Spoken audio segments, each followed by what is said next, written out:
Hello and welcome. My name is Gideon and I am making an anime short film in 45 days.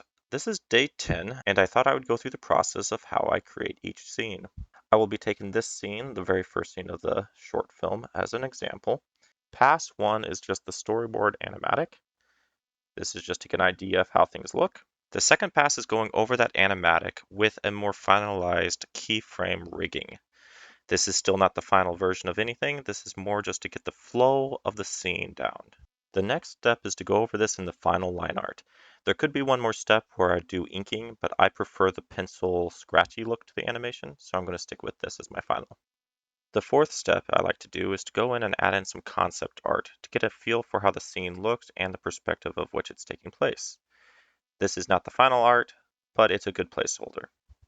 The other thing I like to do in the same step is I also like to go in and mask out the animation so that it's ready to paint and shade for the final steps. Though animating by hand is a very laborious and time-intensive project, it is just very satisfying. I will never use AI. I think that's a travesty against art and artists. I also prefer to draw each frame individually because I use this paint really scratchy method for the line art. It looks very obvious if I don't draw each line fresh each time.